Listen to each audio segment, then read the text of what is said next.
Kita review sedikit yang 37-nya, baru kemudian kita sambung ke 38. Ya. Bismillahirrahmanirrahim. Qala al-muallifu rahimahullah wa nafa'ana bi ulumihi fid dharaini. Amin. An Utsman radhiyallahu anhu anna Nabi sallallahu alaihi wasallam kana yukhallilu lihyatahu fil wudu'i. Akhrajahu Tirmizi wa sahahu Ibn Huzaimah. Yang ini kemarin sudah kita baca. Bagi yang punya jenggot, Rasulullah, salah satu dari cara wudunya Rasulullah adalah mengapain itu istilahnya? Apa? Nyela-nyelain jenggotnya ketika wudu. Terus ini bagi yang nggak punya jenggot gimana? Ya udah wajahnya aja.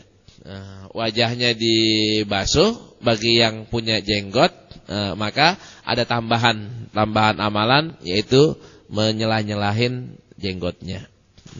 Nah, hadis berikutnya, Wan Abdullah ibn Zaid radhiyallahu anhu an Nabi sallallahu alaihi wasallam utiya bi thulusai muddin faja'ala yadluku zira'aihi, akhrajahu Ahmad.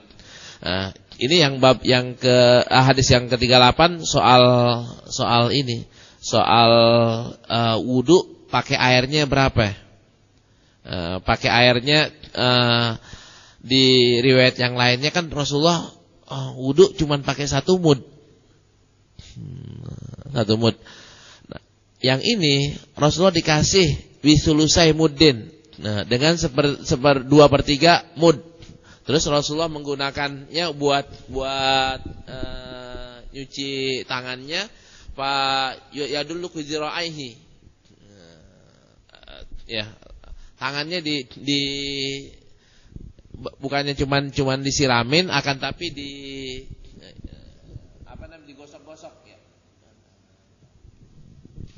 Nah, bab yang ingin diangkat di sini, wudunya berapa banyak, pakai airnya berapa banyak.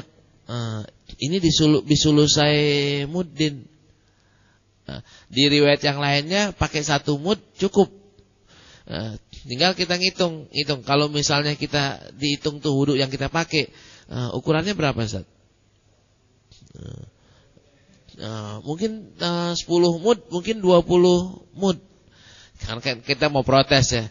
Itu Rasulullah kita mau bandingin, lebih cakep mana kita sama Rasulullah wudunya? Kan lebih cakep Rasulullah kan, pasti kayak gitu. Kan nggak cukup kalau saya mah seini. Saya kan biar afdol, biar kena semuanya. Cakapan mana wudunya Rasulullah sama kita? Kalau Rasulullah cukup dengan 1 mud, berarti kan kita sebenarnya 1 mud juga cukup, atau mungkin kalau mau toleransi 2 mud.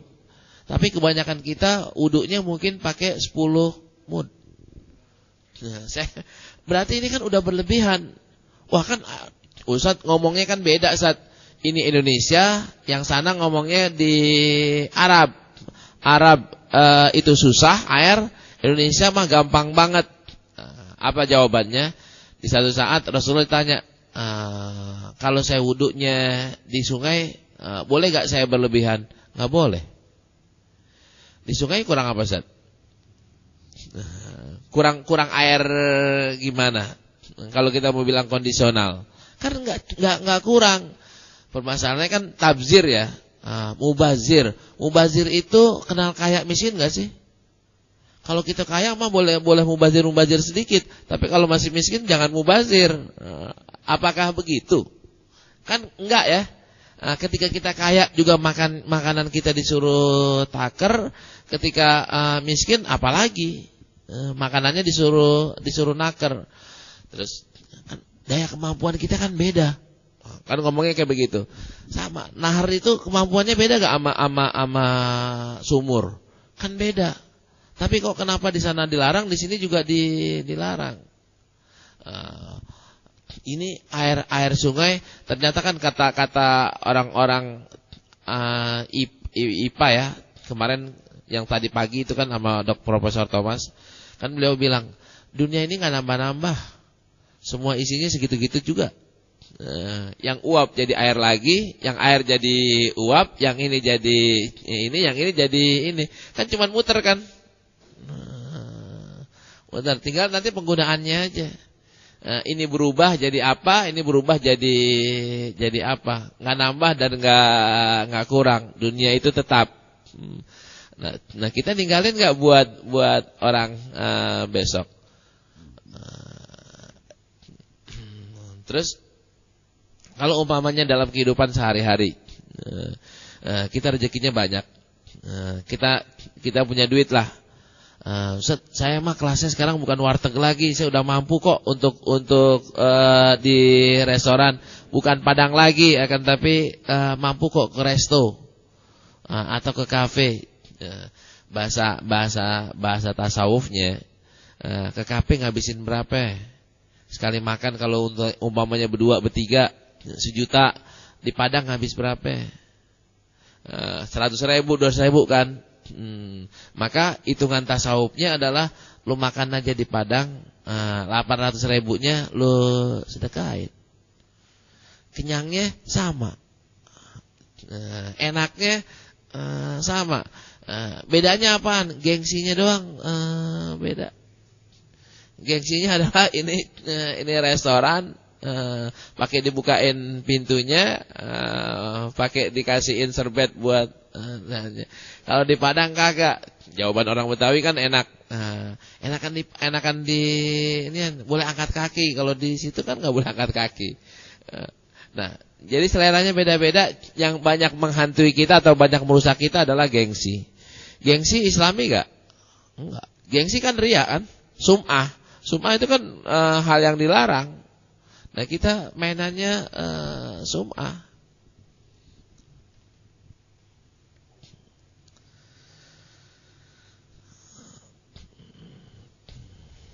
Ya. Wa anhu annahu ra'a Nabi sallallahu alaihi wasallam ya'khuzu li uzunaihi ma'an khilafal ma'il ladzi akhadha li ra'sihi.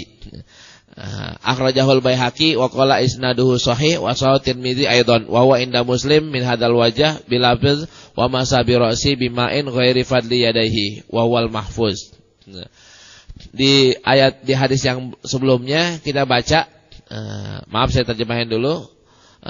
Wa anhu, annya di sini kan Abdullah bin Zaid ngelihat Rasulullah basuh telinga bukan pakai nyian kepala.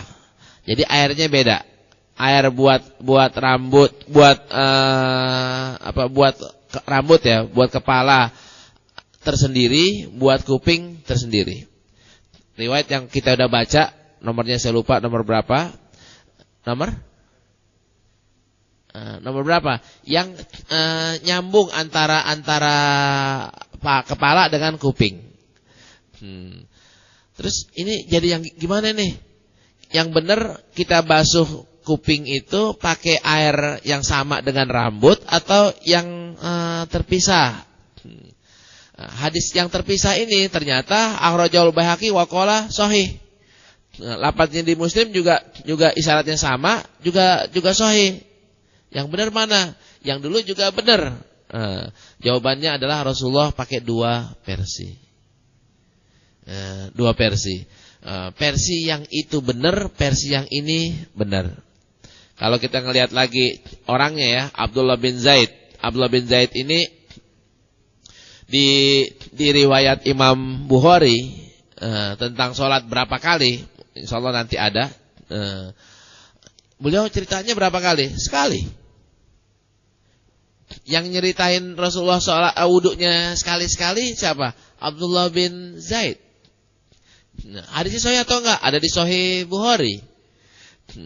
Beliau ngelihat kayak begitu. Terus di Sahih Bukhari juga ada riwayat Utsman, riwayat Ali, Rasulullah wudunya berapa kali? 3. Pertanyaan yang benar mana? Sekali atau 2 kali atau 3 kali? Jawabannya 3-tiganya benar. Sekali benar, 2 kali benar, 3 kali benar. Terus kita ngambilnya kayak gimana? Ngambilnya kalau airnya lagi normal ya 3 kali. Kalau airnya lagi dikit banget cukup sekali. Kan begitu. Kemarin ada yang ini di IBF tuh bilangin di IBF pakai batas minimal aja karena airnya dikit banget tuh di pameran, airnya dikit banget. Kalau kita pakai gaya normal, udah lama nunggunya airnya habis. Nah, kalau umpamanya kita sadar, wah ini kondisinya nggak memungkinkan. Kalau saya untuk berwudu ala 3 kali. Saya udah wudhu pakai sekali. Sah atau tidak? Sah. Afdol atau tidak? Afdol. Beda loh afdolnya. Bukannya afdolnya tiga kali, kok afdolnya jadi sekali? Afdol karena kondisi. Nah, tadi 3 kali afdol karena kondisi yang berbeda. Ini kondisinya nggak normal, maka afdolnya sekali. Kayak saya mau sedekah, saya masih orang biasa. Bukan pemimpin. Afdolnya sedekah diumumin enggak? Enggak. Harusnya disembunyi-sembunyi. Saya pemimpin, afdolnya apa? Diumumin. Biar jadi uswatun hasanah. Kan beda tuh. Beda banget antara orang dengan kondisi sosial, status sosialnya adalah orang biasa, dia enggak boleh ngumumin dia udah sedekah sekian. Tapi kalau dia pemimpin, ya lebih baiknya adalah diliput media biar orang tiru. Nah, ini begitu juga. Membasuh telinga dalam kondisi normal silahkan pakai mau pakai air dari rambut boleh, enggak juga boleh. Dua-duanya lafaznya sahih, tinggal kita pakai yang mana. Mungkin Imam Syafi'i makainya terpisah ya. Ada riwayat yang lainnya Imam Syafi'i ngambilnya makainya terpisah. Basuh rambut dulu baru kemudian telinga. Kalau kita mau pakai hadis yang lebih populer lagi, yang kuat lagi, hadis Utsman, hadis Ali, begini yang Rasulullah ajarin saya sholat, ada kupingnya gak Ustaz? Gak ada. Gak ada kupingnya.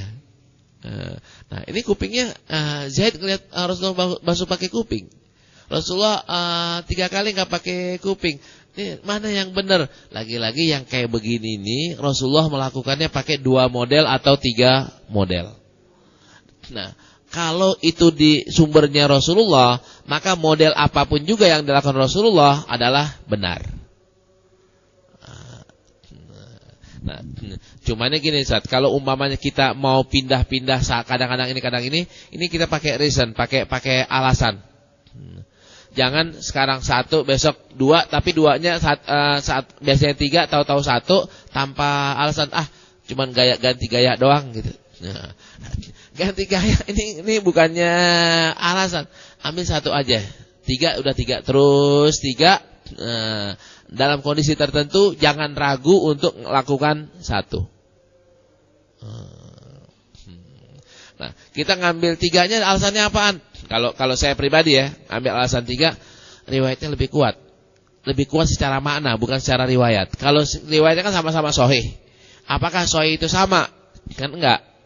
Ngelihatnya dari mana? Lihat dari posisi orangnya. Kan kita pernah ngomong ya, dalam memahami fikih ini, siapa riwayat yang paling kuat di antara kita dah nih? Riwayat yang paling kuat yang tiap kali ngaji datang. Siapa yang tiap kali ngaji datang, ya dia riwayatnya paling kuat tentang pengajian kita. Nah, kalau baru sekali doang ngaji, ya riwayatnya kan terbatas banget. Terbatas apa yang didengar sekarang. Dia nggak dengar yang kemarin-kemarin. Begitu juga kan dengan sahabat. Sahabat emang semuanya sama kan kagak. Ada yang masuk Islamnya aja periodenya berbeda. Nanti kedekatannya berbeda. Kalau dalam sholat kita sering katakan shopnya berbeda. Orang yang di shop pertama di belakang Rasulullah pasti lebih mendengar ketimbang orang yang di shop yang ke-5. Nanti riwayat-riwayat beliau tentang tata cara gerak-gerik Rasulullah lebih kuat ketimbang orang yang biasanya sholatnya di shop ke-5. Nanti tanyanya, Utsman di mana? Abdullah bin Zaid di mana? Abdullah bin Umar di mana? Saya ngambil yang 3, Utsman bin Affan yang ngajarin kayak gitu, Ali yang ngajarin kayak gitu. Berarti saya ngambil 3 kali. Karena riwayatnya tadi itu sahih, harus kita bilang sama-sama sahih. Ketika sama-sama sahih semuanya dari Rasulullah, semuanya benar. Cuman mana yang lebih sering dilakukan oleh Rasulullah, lihat dari orangnya.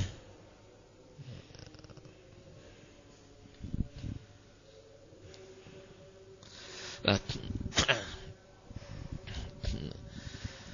terus saya jadi terpaksa baca nih, nanti baca yang lainnya, baca yang 40 aja. Wa an Abi Hurairah radhiyallahu anhu qala sami'tu Rasulullah sallallahu alaihi wasallam yaqul inna ummati ya'tuna yaumal qiyamati ghurran muhajjalina min atharil wudu. Faman istata'a minkum ayyutila ghurratahu fal yaf'al. Muttafaqun alaihi wal lafzu li Muslim. Rasulullah sallallahu alaihi wasallam bersabda, ini hadisnya sahih ya. Inna ummati ya'tuna yaumal qiyamah ghurran muhajjalin. Nanti ada umatku akan datang pada hari kiamat, di antara tanda-tandanya adalah wajahnya bercahaya. Bercahaya dari apaan tuh kok bercahaya? Min atharil wudu. Nah, terus supaya cahayanya lebih terang lagi, sarannya adalah faman istata'a minkum ayyutila ghurratahu falyaf'al. Kalau mau lebih bagus lagi, ya panjangin dikit, lebihin dikit. Lebihin beda dengan nambahin, Zat. Kalau bilangannya jangan. Wah, saya supaya lebih cakep lagi, wudunya 4 kali. Nggak boleh. Wudunya maksimal 3 kali. Tapi kalau batasannya, kan sebenarnya kan faksilu wa aidiakum ilal marafiq kan? Ila sini kan, ila sikut. Nah, bolehkah kita lebihin 1 senti? Boleh. 2 senti? Boleh. 3 senti? Boleh. Tapi kalau kita nambahin 4 kali basuh, nggak boleh. Kita tahu nih Rasulullah sholatnya umpamanya, sholat zuhurnya, sholat zuhur ya, maghrib. Maghrib bacanya kulhu sama kulya. Kita boleh nggak baca ayat yang lebih panjang dikit? Alam Nasroh di sholat maghrib? Boleh. Tapi boleh nggak kita tambahin maghribnya jadi 4? Nggak boleh. Tapi kalau nambahin, kita tahu nih kalau Rasulullah sholat wajib ya, jamaah, itu kan kemungkinan bacanya 3 kali. Subhanarabbiyal a'la, subhanarabbiyal azim, ini kan bacanya 3 kali. Ini boleh nggak kita baca 4 kali? Boleh. Itu bukan suatu yang nambahin, Pak. Beda sama rakaatnya. Rakaatnya nggak boleh ditambah, tapi kalau bacaan di situnya boleh nambah. Apalagi umpamanya kita ini terutama di Nabawi saya udah baca 3 kali Ustaz, tapi imamnya belum bangun-bangun. Saya bengong aja atau gimana? Kan gitu kan, banyak banget yang kayak begitu. Nah, kita boleh nambahin tuh jadi 4 kali, jadi 5 kali, jadi 6 kali, sampai akhirnya imamnya bangun. Imamnya juga kan gak mungkin bacanya 3 kali Ustaz, dengan kurun waktu yang kayak begitu. Gak mungkin, pasti dia lebihin. Boleh gak ngelebihin yang kayak gini? Nih, bab sini boleh nambahin. Kalau umpamanya kita merasa kaya, hitung-hitungan, Rasulullah pernah sedekah berapa? Hitung-hitunglah, hitung-hitung. Mungkin sedekahnya Rasulullah jumlahnya kita bilanglah $1 miliar gitu. Adakah orang Islam sekarang nih yang sedekahnya lebih daripada $1 miliar? Banyak. Boleh gak? Boleh. Abu Bakar sama Rasulullah sedekahnya banyakkan mana? Maka secara zahirnya banyakkan Abu Bakar.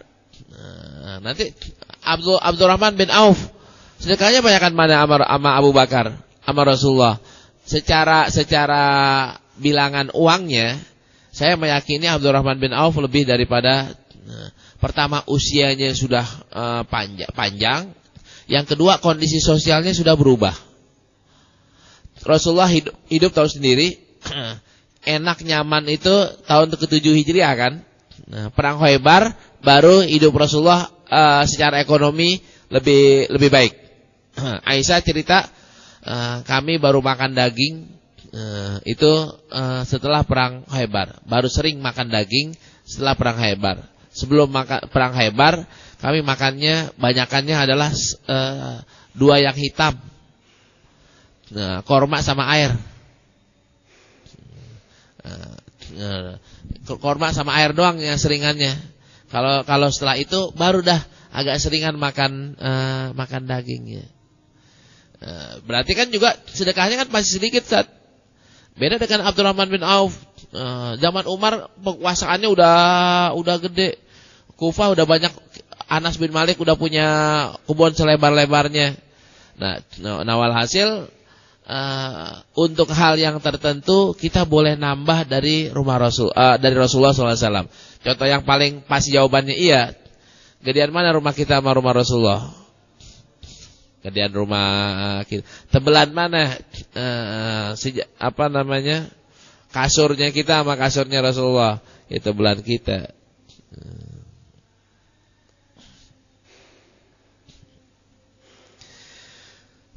Hadis berikutnya, wa Aisyah radhiyallahu anha qalat kana Nabi sallallahu alaihi wasallam yujibu at-tayammun fi tanaulihi wa tarajjulihi wa tuhurihi wa fi sya'nihi kullihi, muttafaqun alaih.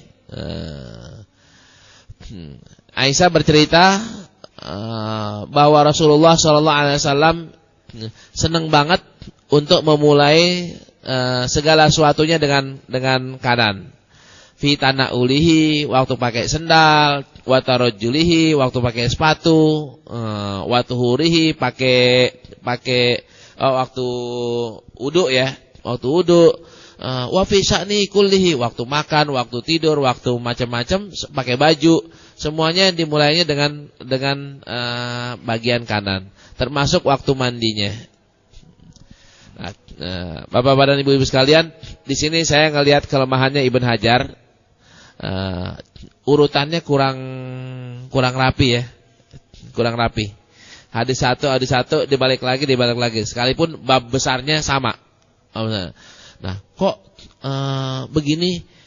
Karena Ibn Hajar sistemnya ngapal. Dan copy paste-nya susah, Ustaz. Bolak-baliknya susah. Nah, sekarang kenapa kok saya nyusun lebih baik lagi? Karena salah dikit gampang naikin dikit. Gampang naikin. Jadi saya udah nawaitu kepengen nyusun ulang Bulughul Maram. Datanya udah jadi, tinggal saya namain dan susunan ulangnya aja. Mungkin susunan ulang saya lebih baik daripada Ibn Hajar dari sisi susunan ulang. Isinya yang ngambil dari Ibn Hajar. Ntar buat orang kita enaknya udah lebih sistematis ya, sistematis. Nah, kenapa kok lebih baik? Ya jawabannya kan bukan karena saya lebih hebat, bukan saya lebih pinter, karena saya udah pakai komputer gitu. Nah, karena saya gampang tinggal naikin. Nah, hasil buat orang-orang sekarang belajarnya jadi lebih enak, lebih terarah ya. Kayak mohon maaf ya, Bapak dan Ibu silahkan baca Riyadhus Shalihin sama baca selangkah lagi Anda masuk surga. Ini kan semuanya Riyadhus Shalihin, Pak. Tapi susunannya kok lebih enak ini ya? Ya karena orang baru yang bikin. Orang yang bukan susunannya doang lebih cakep. Kalau isinya mah dia juga. Kitab Riyadhus Shalihin juga. Saya hanya merapikan sedikit.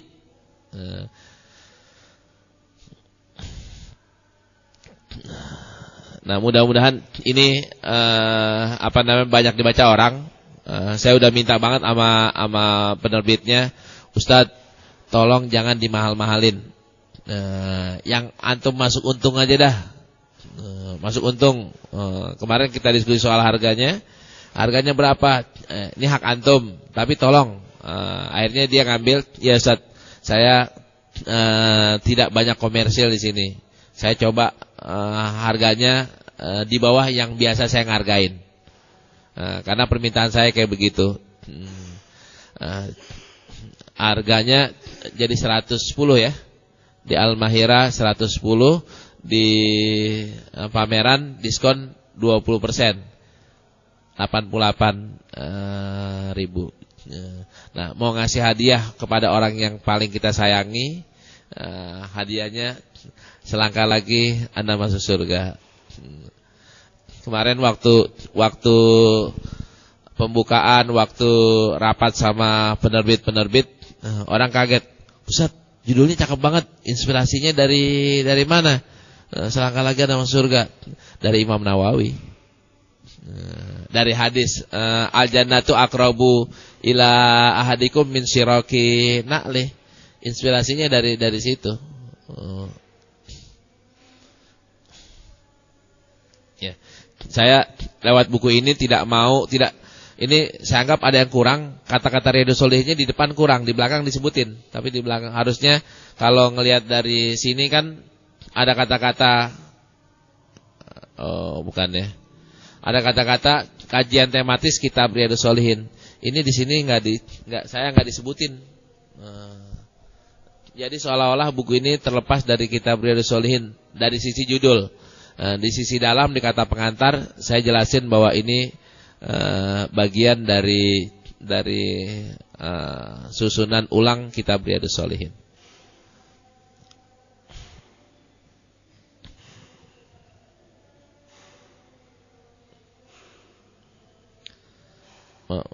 Masuk surga? Oh, nggak bisa.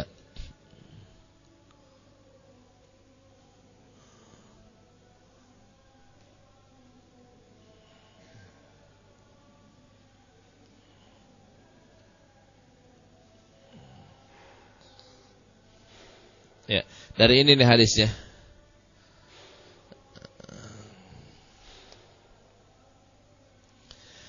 Baik, kita baca satu lagi, baru kemudian kita coba ini kan yang arba'innya, cara membaca sekaligus fikihnya, nanti tinggal dari kita semuanya hafalannya.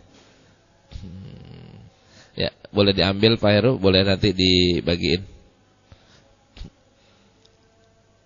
Oh, sorry. Kita baca satu lagi. Yang berikutnya, Wan Abi Hurairah radhiyallahu anhu qala Rasulullah sallallahu alaihi wasallam idza tawadda'tum fabda'u bi yaminikum akhrajahu al-arba'ah wa sahu Ibn Huzaimah. Hadisnya riwayat yang sunan yang 4 dan disahihkan oleh Ibn Huzaimah dari Abu Hurairah radhiyallahu anhu, beliau berkata bahwa Rasulullah sallallahu alaihi wasallam bersabda, jika kalian wudu maka hendaklah memulainya dari yang kanan. Kalau Qur'annya ada gak dari kanannya? Kan enggak. Faghsilu wujuhakum wa aydiyakum. Enggak ada. Summa apa wamsahu birusikum wa arjulakum. Kan enggak ada kanan kirinya. Nah, kanan kirinya dari mana? Nah, dari fabda'u biyaminikum. Nah, terus kalau umpamanya ada orang wudunya mulainya dari kiri, batal gak wudunya? Enggak. Wudunya enggak batal. Tapi apa dibilang yukhalifus sunnah? Dia bertentangan atau berseberangan dengan yang disunnahkan. Kalau batalnya atau tidak? Sah atau tidak? Sah. Sah, tapi yukhalifus sunnah. Saya tarik ke sebelumnya, wa fi sya'nihi kullihi, ketika mandi juga senang pakai kanan, yang lain juga senang pakai kanan. Saya suka lagi-lagi senang ngekampanyein, kalau ini kita ngamalin, itu berapa pahala yang kita bisa dapetin, Pak, sehari. Kita minum pakai baju, berapa kali kita gunain, Pak? Kita amalin nih pakai tangan kanan, mulai pakai kanan. Pahalanya udah berapa tuh? Kita nggak pakai celana ya, atau pakai sendal. Kita pakainya pakai tangan kiri duluan, bagian kiri duluan. Itu sah atau tidak? Sah. Boleh atau tidak? Boleh. Bab bolehnya adalah boleh. Tapi mana yang lebih afdol? Beda. Beda. Mana yang berpahala? Pakai celana berpahala atau tidak? Pakai celana kan tidak berpahala. Kalau diniatin menutup aurat baru berpahala, dimulainya dengan memasukkan pakai kanan lagi, pahalanya jadi plus. Dengan mengamalkan sunnah-sunnah yang banyak kayak begini, maka pahala-pahala plus kita itu akan menjadi banyak, Pak. Tapi kalau kita nggak ngamalin sunnah, rasanya banyak banget yang hilang. Banyak banget yang hilang sehingga mau masuk surga duluan atau mau masuk surganya lebih tinggi, susah, Pak, tanpa mengamalkan sunnah. Karena itu wajar ya ketika Rasulullah bilang semua umatku akan masuk surga kecuali yang tidak mau. Siapa yang tidak mau? Yang tidak mau mengamalkan sunnahku. Di balik sunnah Rasulullah itu ada pahala, dan ini potretnya adalah harian. Hariannya bukan cuma sekali, hariannya berkali-kali. Bisa 100 kali, bisa lebih daripada itu. Baik. Nah, kita berusaha banget ya, semaksimal mungkin kita mengamalkan sunnah-sunnah Rasulullah SAW. Kalau kita udah baca ya, kalau umpamanya ini ada orang, ada si fulan, minum pakai tangan kanan, kita minum pakai tangan kanan, dia minum, kenapa kok pakai tangan kanan? Gak enak, kaki tangan saya lagi gak enak, minumnya pakai tangan kanan. Kita minum tangan kanannya karena tahu ini sunnahnya Rasulullah, minum pakai tangan kanan. Kan ada bedanya tuh. Yang kita berpahala, yang nih anak kagak. Kagaknya kenapa? Alasannya kan bukan karena Allah, bukan karena sunnah. Alasannya karena tangan satunya lagi nggak enak atau lagi nggak bisa digerakin. Ini pahalanya atau manfaatnya kita ngaji model kayak begini, sekalipun yang didapat baru cuman kanan doang. Terus dipraktekin tuh, wah pahalanya ya Allah akan banyak banget. Baik, ini ya yang kita baca sampai 42 dulu di kitab Bulughul Maromnya.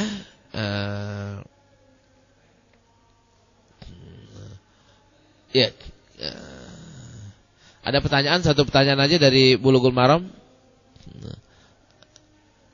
Ya, ada.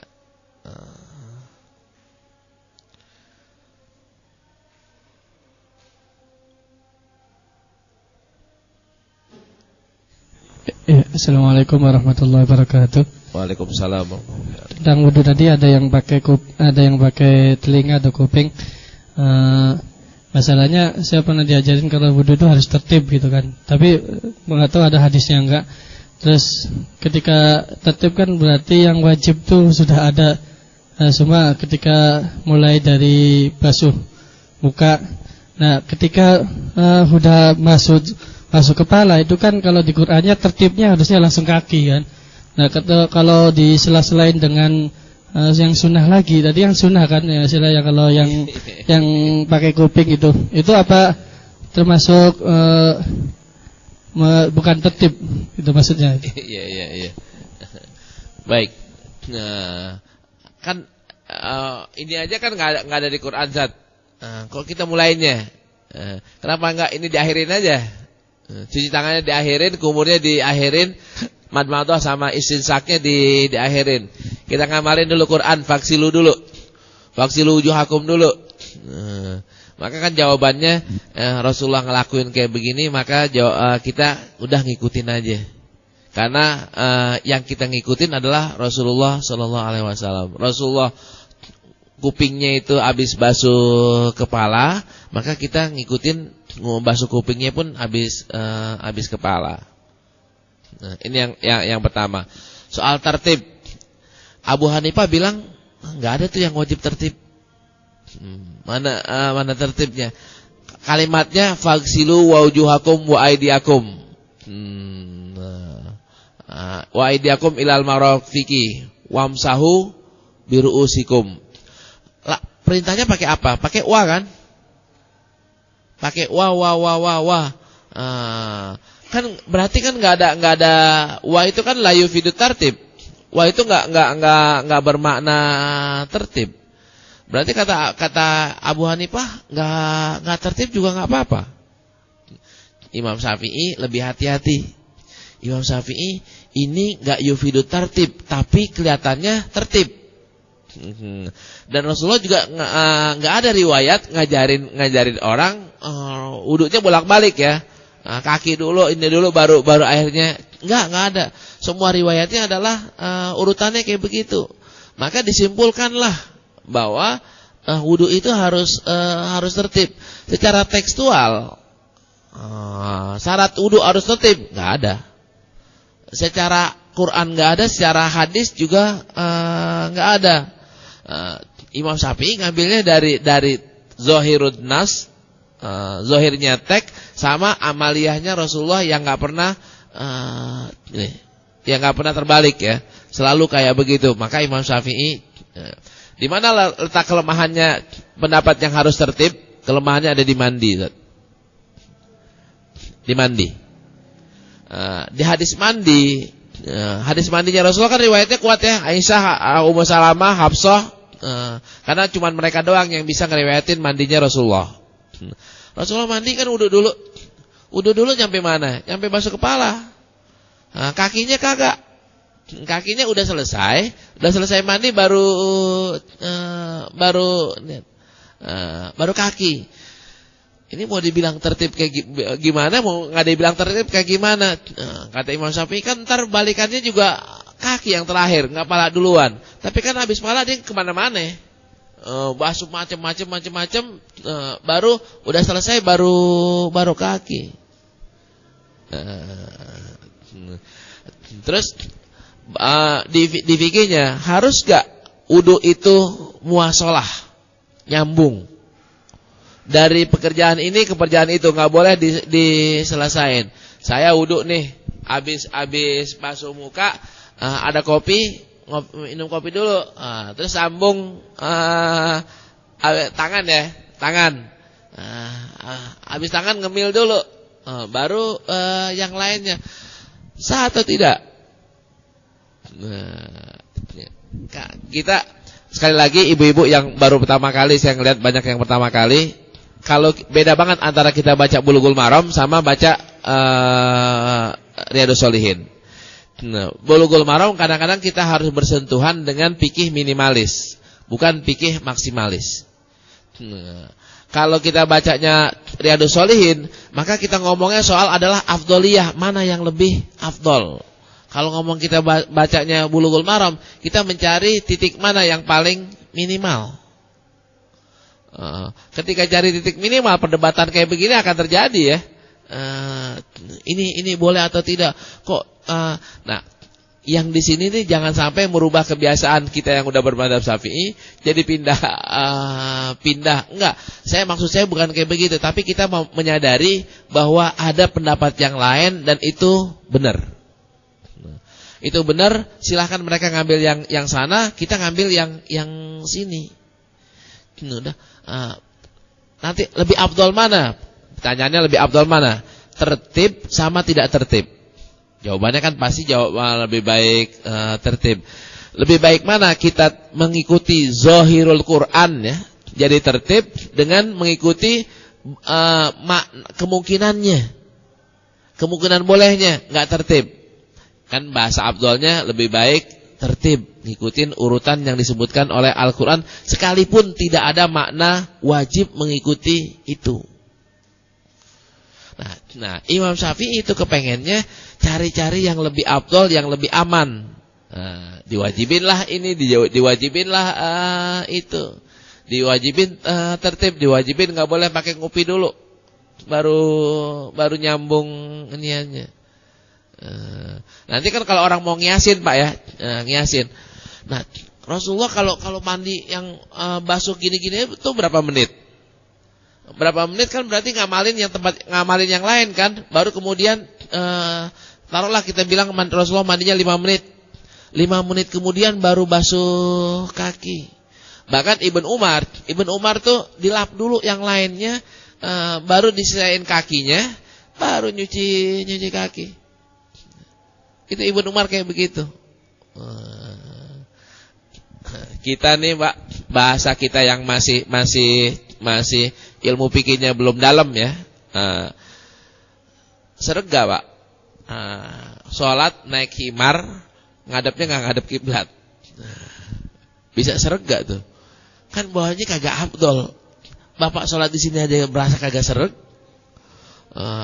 Sholat nih bapak sama ibu, sholatnya di sini maghrib jangan pakai sejadah, begini doang. Atau mending di sini, di sana tuh depan. Yang tadi dilewatin orang-orang, dilewatin ban sama mobil ya, nah dilewatin. Ibu seret gak sholat di situ? Pasti kagak ada yang mau. Sejadah dulu dah, pakai sejadah dulu. Sejadah dulu. Kenapa? Karena kayaknya lebih bersih daripada ini. Kalau secara fikih boleh gak? Boleh. Sah atau tidak? Sah. Nah, salahkah orang yang mau make bahasa afdol? Nggak salah. Bolehkah orang ngomong sampai batasan sah? Boleh.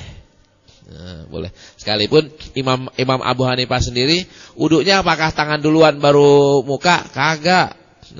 Beliau cuma bilang boleh doang. Tapi wudunya sendiri ya muka dulu baru tangan. Ya itu Ustaz ya. Dan mudah-mudahan yang baru ikut juga menyadari kita karena Bapak juga ngikutnya udah pengajian yang udah lama, berarti kita masuknya mungkin kecepatan gitu. Kecepatan udah masuk ke situ.